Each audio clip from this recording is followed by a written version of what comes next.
Greetings and welcome back to the Old Ways Rising Farm YouTube channel, where I want to take a minute and talk about this tree behind me. Because this tree has a lesson in it. This is what we call a phoenix tree. It blew over, you could see its root ball right here, but it refused to die. It has landed, it has maintained enough root connection that it was able to support enough leaf growth that those leaves were able to fuel and supply more root growth so it could reestablish, and now it's building a new tree right in its space. Now this is a hemlock. Hemlock is not going to produce adventitious roots along its trunk and establish new roots. They're all going to come from this original point of origin. But it's going to have a long, long life ahead of it. And I wanted to talk about this a little bit. I'm going to talk about some more examples here coming up after this clip. But I wanted to call this out because I think a lot of people are way too quick to condemn trees that have had a problem. Just because that tree broke a limb off, just because that tree got a hollow, just because that tree had a branch turn off, just because that tree fell over, doesn't mean that tree's dead. So if you are working with an orchard, and you have a tree go over, if you give it a chance, sometimes you can end up with a much stronger tree 5 years later by working with it and understanding what's going to happen in that tree in the next 5 years than if you were to cut it down and just go for a replacement tree. So let's dig into this topic a little bit and talk about it. This is also a phoenix tree on a smaller scale, and I really wanted to look at this with you to show what goes on and what happens physiologically when a tree falls over and tries to live.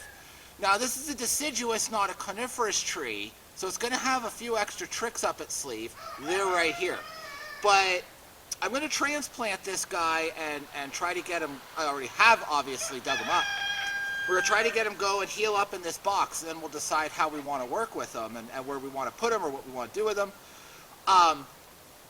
But before we get into the details of that, I wanted to talk a second about pruning when you're collecting a tree, when you're moving a tree. When we're pruning a tree that's in the ground, we never want to prune more than 1/4 of the leaf area. That's to maintain the root-shoot ratio. However, you can see the size of the root ball that I have dug up with this tree. I cut what branches I needed to in order to get it out of the ground, but even though, where did my pruners go? There they are. Even though you can see what I cut here is a substantial amount, this would be too much for a normal pruning. There's a lot less root than shoot, so I need to cut back a bit more. Just going to follow normal pruning guidelines. That's a crossing branch. Cut it back to there. Cut that back to there. I will cut this back to there. To there. And this is, we're just doing this for the health of the tree. We're not trying to be real cosmetic about this. This one poking me in the face. We'll take that off. We'll take this off there.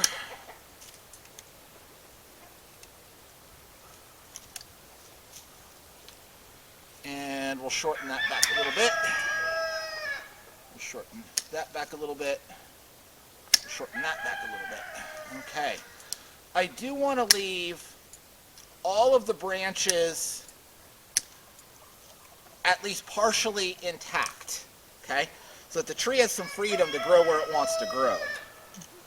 And that one, cut him back there. There we go. That's better. So that's a heavy, heavy pruning. But when we're transplanting, we can do a heavy, heavy pruning. Now, beloved, if you would reposition the camera so we can look right here. This tree was growing in a row of brush. I don't know its origin story. It's definitely a crabapple of some sort. But this is your original trunk. That's probably the original root right there. This and is probably where the original tip was growing. Somewhere in its life, it toppled over. This grew and went in, and when it toppled over, it fell underneath a bittersweet vine, which was strangling the life out of it. This is not the ideal time to be transplanting trees. You want to do it before the buds swell, not 2 weeks after the leaves come out. Crab apples are hardy enough. I'm confident it's going to survive this, but it's not going to be happy this year.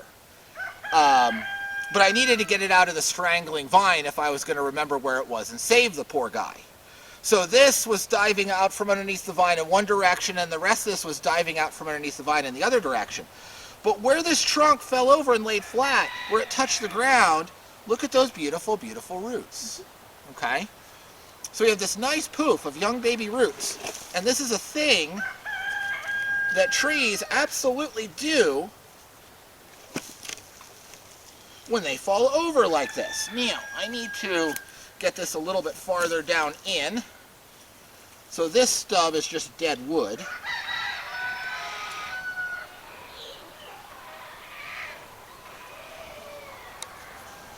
Dead wood at an awkward angle. Oh, apple wood is hard. There we go. Okay. I want to protect those. We want to get them down in this pot. We want that angled as low as it can be. Tuck this in. This is just a grow box that I really quickly built from some scrap hemlock boards. I put about an inch, just about 6 inch high, I put about an inch of shredded bark mulch in the bottom for aeration and, to hold the soil from going through the slats. Now right around these roots, I want a really nice, light, well aerated layer. So I'm going to plant these roots in granular diatomaceous earth. You can get this in a variety of forms.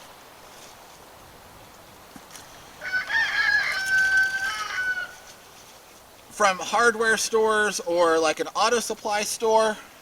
It's used for absorbing oil spills.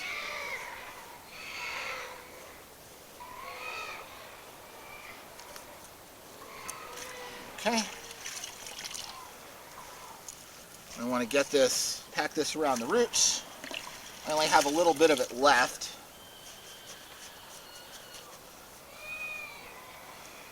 Roots need a balance of water and oxygen. And diatomaceous earth is kind of a special material because it holds water. It absorbs water really, really well, which is why you can use it to absorb spills from a floor.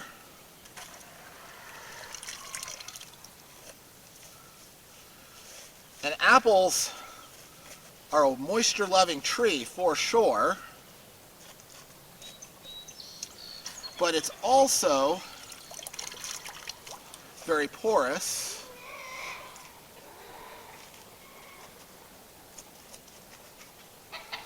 So it won't impede root growth at all.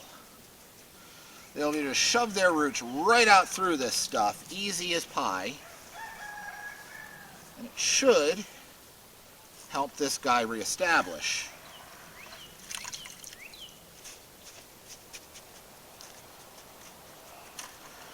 Now, do notice that I have pre-soaked it. There are two reasons for pre-soaking it. One is my safety. Silicosis is bad, and you do not want to breathe the dust from diatomaceous earth ever for any reason in any form. It's not poisonous, but it'll give you a white lung. It's abrasive, and it'll cause scarring. Okay? So we want to dump it into a bucket of water. And now that there's no dust, it's perfectly safe to handle. Okay?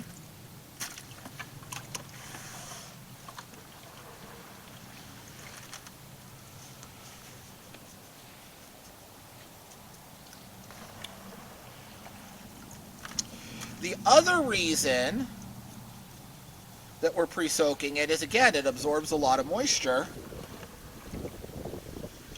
So if I were to put this on dry and then try to re-wet it from the top, it would take a lot of watering, and you're very likely to have dry pockets remain.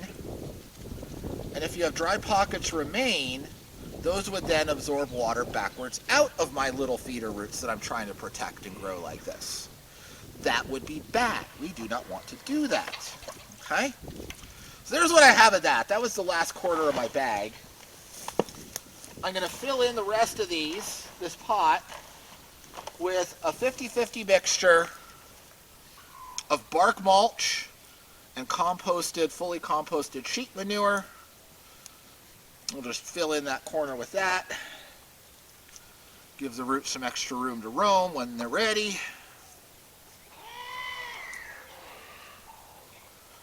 Okay, and there we go. We have repotted our phoenix tree.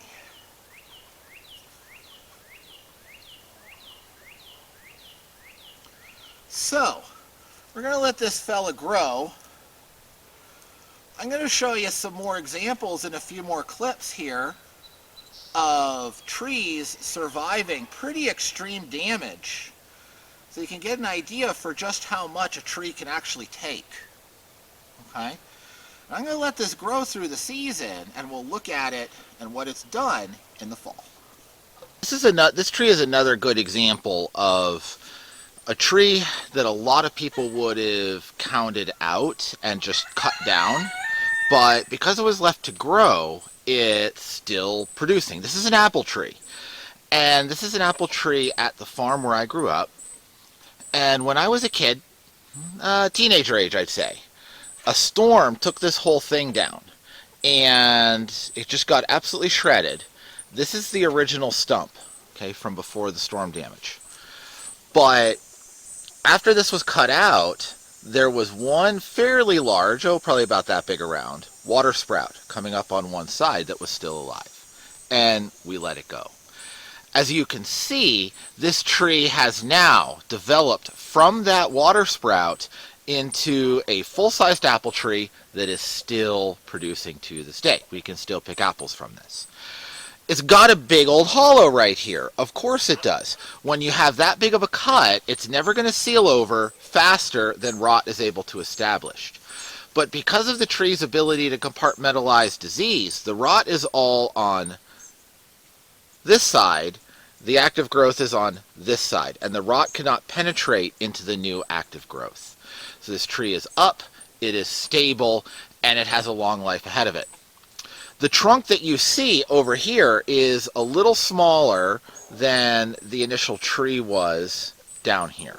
Okay, it's continued to grow and girth symmetrically, so there's quite a bit more diameter at the base than there was when this thing was initially cut down.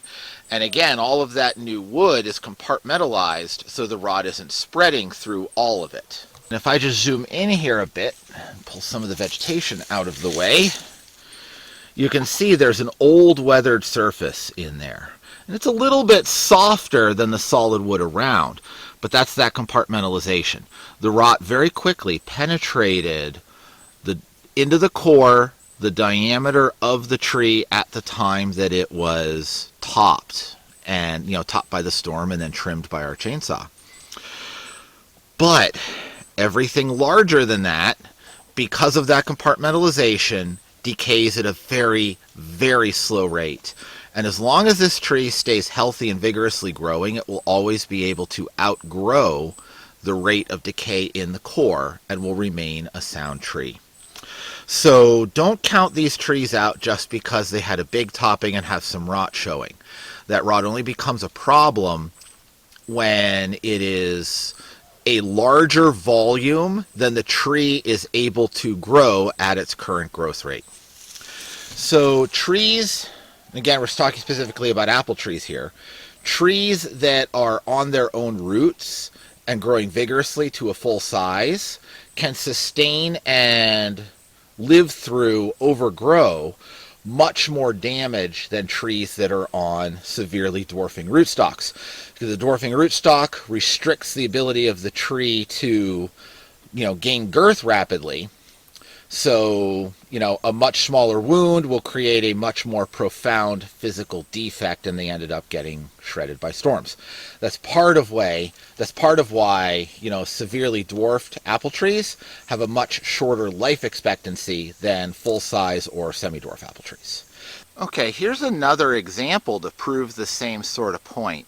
This is same home farm where I grew up, and this apple tree, it's seed grown, probably seed propagated, deeply ancient. It acts and tastes like a northern spy, so we just kind of call it a northern spy. If it's not, it's probably the offspring of one. But you can see this very large hollow there. That has been there for the 30 years that I have known this tree. And it has been stable, it has continued to grow, and it is a gigantic old apple tree. That hollow has not presented any harm or lack of vigor for this tree. It has not done anything bad. That hollow does go, in addition to being right here, it does go all the way up this branch. That's a hollow stub right there. And other than occasionally playing host to a family of raccoons, which presents a problem for the chickens, this has not been any problem whatsoever. Perfectly happy tree, and it's far more productive than anything I would ever replace it with. Will it potentially weaken, will that hollow potentially grow big enough over a very long period of time to create a structural weakness that will result in shedding of branches? Possibly. But look right here. There's another sucker.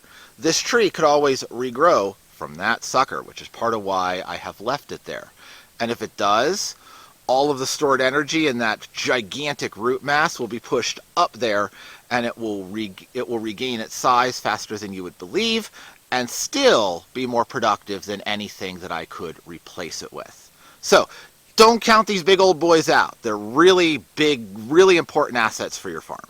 Now, this tree does have some problems. This is, again, probably seed grown or, scion rooted. It's definitely on its own roots. It's a big, giant tree.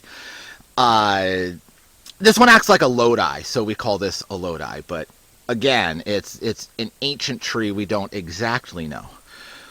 From this side, it looks fine. But let me walk around to the other side and show you the back of this tree. Okay, so we've walked around the other side, and you're looking at the back of that same lodi-ish apple. And it's very, very glary in the sun on the other side, but you can see what you need to see here with the tree.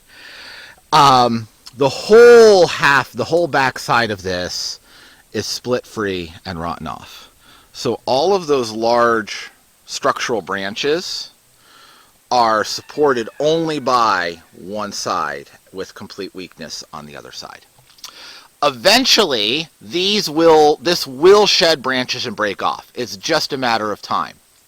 However, about 20 years, the same thing happened. And we let it go. It resprouted vigorously from the base and regrew the tree that you see here today.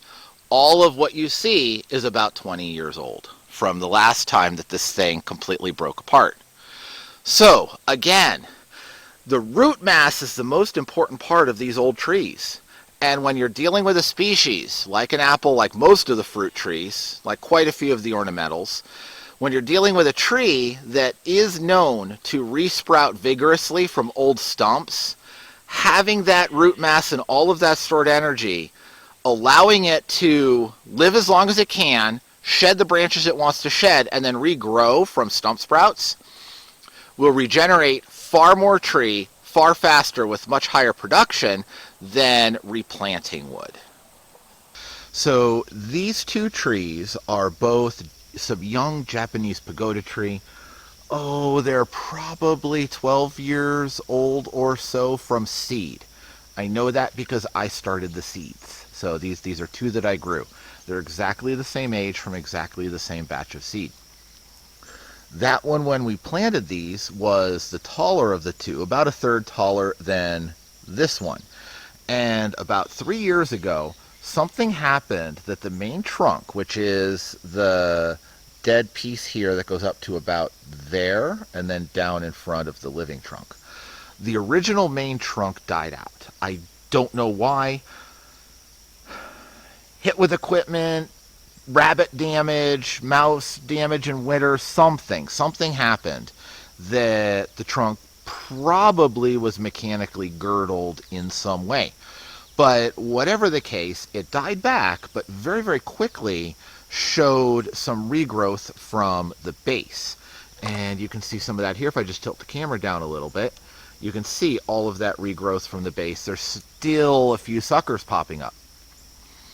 So I said, okay, let's let this go. Let's let this tree live and thrive and see what it does. And in the first year, it grew that whip up to about that crotch. The second year growth was out to here and there, up from the primary crotch in that first year. And 3 years from dying back to nothing, you can see it's even a little bit taller than the one which is originally the taller of the two seedlings. So again, trust your tree. If it's showing that it still has the potential for rapid growth, let it. It has the root system, it has the stored energy, and it's going to push out an absolutely crazy amount of growth when you allow it to do so.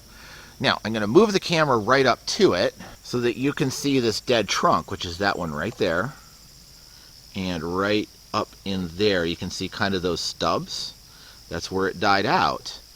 And again, the new trunk is even slightly thicker in diameter than the trunk that died. Trust your trees and let them grow. Now, here I want to talk about an example of a tree that is severely injured, that's severely ill and won't make a comeback. This is the opposite example, and I wanted to show this to kind of talk about what to look at to say this one will come back from the roots and this one won't. And in this case, it comes down to suspected root damage. So if you see this maple tree right in front of me, this guy here, I'm going to pan up it. And what I want you to notice is that it has shed basically all of its main structural branches without having an obvious physical injury. Okay, let me just go look at that region. Okay, so you can see it's got a little bit right there's one large-ish branch, there's one large-ish branch there, but all the rest of these main branches have just been aborted. It is growing out some water sprouts from the side of the trunk higher up but not lower down. So there's a couple things going on here that kind of scream of this being a tree that isn't going to make it, that doesn't have a future and just needs cut down. And those are, firstly, what I said at the start of this little clip. It's shedding large structural branches without any sign of physical injury. That usually speaks to root damage. So something has happened. That could be a pathogen, that could be drought damage. We had a couple of really dry years in a row. That could be change in hydrology and supersaturation of the soil. Last year was a really wet year following on the heels of really dry years. That could be a fungus, a root rot fungus that's in the soil and you can't see. But something has happened that has structurally compromised this tree's ability to feed the branches, so they all died off. Then after all dying off, the tree kind of had a panic attack and said, oh, but I need some leaves somewhere, so it grew out a whole bunch of water sprouts. But if those get large, you still have the problem of the roots can't support the top, so they will then die, and the tree will go through a spiraling decline until it's all the way dead. So when faced with a tree like this, you might as well cut it down and then cut it up for logs or firewood. And you might have noticed at the beginning of this clip, there's a pile of firewood beside it. This was one of two trees that this has happened to. The first one was cut down. This one needs it. So that's one of the things to look for. The other thing to look for is that we see a whole bunch of adventitious sprouts here at the top, but we don't see anything down at the base. So this is a large tree, It's an old tree, and in really old dominant forest species, you'll often have so much thick bark grow over those adventitious buds that they lose the ability to erupt through the bark efficiently. So even if we cut this down, there's probably going to be very little stump sprout growth. And even if there is a little stump sprout growth, we already suspect root damage that won't be able to support a full-size tree again. So this one does just need to come down. This is the opposite case of the other things I've been showing you, where you have physical damage to the top that is supported by an otherwise vigorous root base. Those, trust the tree to regrow itself. This, it ain't going to make it. You might as well get some boards or some firewood from it. So I hope that this gives you some ideas about saving trees and about having some faith in your trees and trusting the tree to know how to take care of itself. One of the things that I really see way too often, and conversations with people and hearing how people are talking about their orchards and such, is something went wrong with my tree, I'm just going to take it down. I'll just take it down and plant a new one. And it's like, no. You're setting yourself back. You really are. When you take a tree out, just because some small thing went wrong, and put in a new one, you really truly are setting yourself back a lot. And it's because of that root ball. When you have a large established tree, that root ball has so much stored energy, so much stored potential. And it's not just the energy stored in, the tissues of the roots themselves. It's the fact that those roots exist, the fact that it's already expanded out, the fact that it's already established its mycorrhizal connections, the fact that that root is already part of the living soil ecosystem puts you so many years ahead of replanting a tree. Even if you're cutting it down and coppicing it and starting from, ground back up, you will be many, many years ahead coppicing that tree that fell over and allowing it to resprout versus planting a new tree, right? Now, obviously, if you have a grafted tree, you're doing that with the root ball, not the grafted scion. And you have to know that. But you can allow it to throw suckers and top graft on top of those suckers, and again, you'll be years ahead of starting with just buying a little whip of a rootstock, okay? Even doing that. So give these trees a chance. I just wanted to end here on this little baby apple phoenix tree. You can see it's done well. I am filming this outro in August. Okay, so it's been a number of months since you watched me transplant it into this box. I put a little bit of sheet moss in on here. This was mostly to keep the chickens from digging it up too much. They found a loose patch there and started digging in it. As soon as they see loose ground, they dig, but this looks like grass to them, so they don't dig in the moss. It's just, okay, cool. But it grew well, it took well.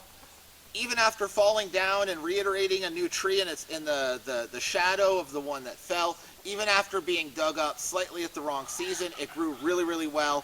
It had a lot more leaf mass than this a month ago, and then I thought I had it in a bad spot, a good spot, and a deer came and found it anyway and ate off a bunch of my leaves. But even after that, I've got a lot of new growth since that happened. I've got all of this coming up from the root base since it happened, and it's recovered nicely. These trees can take a lot, especially our domestic trees. The apples come from, Western Asia, and they traveled east and west along the Silk Road. Then they traveled worldwide in sailing ships, and people's sock drawers as they went on, took their campaign furniture on sailing ships, right? So these trees are the ones that can survive mistreatment. So everything I'm saying does apply to a lot of, native and wild trees. But it applies even more so to our orchard trees, because we've already selected for human abuse, in the hundreds and hundreds and thousands of years that we've been interacting with these species. So they can take a lot. Have faith in your tree. Don't count it out just because something went wrong. This tree is going to have a future with us and on the channel, but I just wanted to mention before I talk about that. So yeah, I'd just like to take a minute and mention our Patreon. All of the things that we do here do consume resources, so we are super grateful for everybody there. And there's a bunch of great rewards in the form of boatloads of information that is unlimited in access to you once you have joined the Patreon at any of the paid tiers. So the last thing I want to say about this guy is we are going to try to keep this in a potted tree. We've done a number of pruning videos. I'll make sure that the pruning playlist is in the end screen of this video. And one of the challenges that I've often seen trying to teach pruning in this format is just scale and context. When I zoom in enough to show you what I'm doing at the level of the branch, you can't see how it fits with the greater tree. When I zoom in enough to show the greater tree, it's awful hard to show that particular branch or where I want to cut it. So it's kind of in and out, and that's a little bit disorienting in the video format. It's a lot easier when I'm teaching this in person and I can just be with a group and point to here, and you can step back and step forward and see everything in real space. But in the video format, that's hard. So I'm collecting a couple of trees that I'm going to kind of sort of make bonsai out of. I'm not a hardcore bonsai guy, but I'm going to use some bonsai techniques to make some smaller trees and use them as models over a few years, and then put together a pruning montage over a few years of working with the smaller trees. So this guy is going to be one of those, because there's a lot of stuff to talk about in here about good pruning strategy.